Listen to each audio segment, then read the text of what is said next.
Teacher, سائنسداں اور پھر صدر بننے تک کا اے پی جے عبدالکلام کا سفر۔ جانیں اخبار بیچنے والے شخص کی میزائل مین بننے کی کہانی۔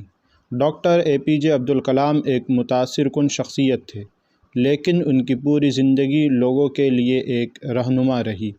اپنے بچپن میں انہوں نے اپنے کنبے کی مدد کے لیے اخبار بیچنے کی حیثیت سے کام کیا اور وہاں سے ایک میزائل مین بننے تک کا سفر طے کیا۔ آج 15 اکتوبر ہے۔ آج سابق صدر جمہوریہ ہند اے پی جے ڈاکٹر عبدالکلام کی سالگرہ ہے، جنہوں نے ہندوستان کے میزائل مین اور ایٹمی ہتھیاروں کے پروگرام کو مضبوط اور ناقابل تسخیر بنایا۔ ابو الفاخر زین العابدین عبدالکلام نے ملک کے 11ویں صدر کی حیثیت سے خدمات انجام دی۔ وہ 15 اکتوبر 1931 کو رامیشورم میں پیدا ہوئے۔ انہوں نے تمل ناڈو سے ہی فزکس اور ایرو اسپیس انجینئرنگ کی تعلیم حاصل کی۔ ڈاکٹر کلام نے اپنی زندگی کی 4 دہائیاں DRDO اور اسرو میں بطور سائنسدان گزارے۔ 2002 میں عبدالکلام ہندوستان کے 11ویں صدر منتخب ہوئے۔ انہیں اس وقت کی حکمراں جماعت BJP اور اپوزیشن جماعت کانگریس دونوں کی حمایت حاصل تھی۔ ڈاکٹر عبدالکلام کو بھارت رتن ایوارڈ سے بھی نوازا گیا ہے۔ اے پی جے عبدالکلام کو ان کے یوم پیدائش کے موقع پر پورا ملک یاد کر رہا ہے۔ انہیں خراج عقیدت پیش کیا جا رہا ہے۔ کلام وہ واحد شخصیت ہے جس نے بھارت کو نئی بلندی پر پہنچایا۔ ان کی زندگی ہم سب لوگوں کے لیے حوصلہ افزا ہے۔ میزائل مین عبدالکلام آخر کیسے بنے اس ملک کے صدر، یہ کہانی بھی انتہائی دلچسپ ہے۔ انہوں نے اپنی کتاب دی ٹرننگ پوائنٹ میں ذکر کیا ہے کہ وہ کس طرح اس ملک کے صدر بنے۔ ڈاکٹر عبدالکلام 10 جون 2002 کی صبح ریسرچ کے پروجیکٹوں پر پروفیسروں اور طالب علموں کے ساتھ کام کر رہے تھے، جہاں وہ دسمبر 2001 کے بعد سے کام پر لگے تھے۔ یہ دن انا یونیورسٹی کے خوبصورت ماحول میں کسی بھی دوسرے دن کی طرح تھا۔ ڈاکٹر عبدالکلام کی کلاس میں گنجائش 60 طالب علموں کی تھی، لیکن ان کے ہر لیکچر کے دوران 350 سے زائد طلباء پہنچ جاتے تھے۔ ڈاکٹر عبدالکلام کا مقصد اپنے کئی قومی مشن سے اپنے تجربات کا اشتراک کرنے کا تھا۔ ڈاکٹر عبدالکلام دن بھر کے لیکچر کے بعد شام کو جب لوٹے تو انا یونیورسٹی کے وائس چانسلر پروفیسر کلاندھی نے بتایا کہ ان کے آفس میں دن میں کئی بار فون آئے اور کوئی بڑی شخصیت ڈاکٹر عبدالکلام سے رابطہ کرنا چاہتی ہے۔ جیسے ہی ڈاکٹر عبدالکلام اپنے کمرے میں پہنچے تو دیکھا کہ فون کی گھنٹی بج رہی تھی۔ ڈاکٹر عبدالکلام نے جیسے ہی فون اٹھایا، دوسری طرف سے آواز آئی کہ وزیر اعظم آپ سے بات کرنا چاہتے ہیں۔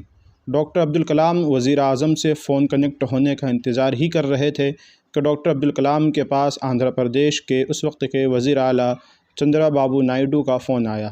نائیڈو نے ڈاکٹر عبدالکلام سے کہا کہ وزیر اعظم اٹل بہاری آپ سے کچھ اہم بات کرنے والے ہیں اور آپ انہیں منع مت کیجیے گا۔ ڈاکٹر عبدالکلام نائیڈو سے بات ہی کر رہے تھے کہ اٹل بہاری واجپئی سے کال کنیکٹ ہو گئی۔ واجپئی نے فون پر ڈاکٹر عبدالکلام سے کہا کہ آپ کی تعلیمی زندگی کیسی ہے؟ ڈاکٹر عبدالکلام نے کہا بہت اچھی۔ واجپئی جی نے کہا میرے پاس آپ کے لیے بہت اہم خبر ہے۔ میں اب NDA کے تمام رہنماؤں کے ساتھ ایک اہم میٹنگ کر کے آ رہا ہوں اور ہم سب نے فیصلہ کیا ہے کہ ملک کو آپ کی ایک صدر کے طور پر ضرورت ہے۔ میں نے آج رات اس کا اعلان نہیں کیا ہے، آپ کی رضامندی ضروری ہے۔ واجپئی جی نے کہا کہ میں صرف ہاں چاہتا ہوں، نہ نہیں۔ ڈاکٹر عبدالکلام نے کہا کہ NDA تقریباً 2 درجن پارٹیوں کا اتحاد ہے اور کوئی ضروری نہیں کہ ہمیشہ اتحاد برقرار رہے۔ ڈاکٹر عبدالکلام آگے لکھتے ہیں کہ اپنے کمرے میں پہنچنے کے بعد میرے پاس اتنا بھی وقت نہیں تھا کہ میں بیٹھ بھی سکوں۔ مستقبل کو لے کر ان کی آنکھوں کے سامنے کئی چیزیں نظر آنے لگی۔ پہلی، ہمیشہ طالب علموں اور پروفیسروں کے درمیان گھرے رہنا اور دوسری طرف پارلیمنٹ میں ملک کو خطاب کرنا۔ یہ سب ڈاکٹر عبدالکلام کے دماغ میں گھومنے لگا۔ انہوں نے واجپئی جی کو کہا کہ کیا آپ مجھے یہ فیصلہ لینے کے لیے 2 گھنٹے کا وقت دے سکتے ہیں؟ یہ بھی ضروری تھا کہ صدر کے عہدے کے امیدوار کے طور پر ڈاکٹر عبدالکلام کی نامزدگی پر تمام جماعتوں کی رضامندی ہو۔ واجپئی جی نے ڈاکٹر عبدالکلام سے کہا کہ آپ کی ہاں کے بعد ہم سب متفقہ طور پر کام کریں گے۔ اگلے 2 گھنٹوں میں ڈاکٹر عبدالکلام نے اپنے 30 قریبی دوستوں کو کال کیے، جس میں بہت سے سول سروسز سے تھے تو کچھ سیاست سے وابستہ تھے۔ ان سب سے بات کر کے 2 رائے سامنے آئی۔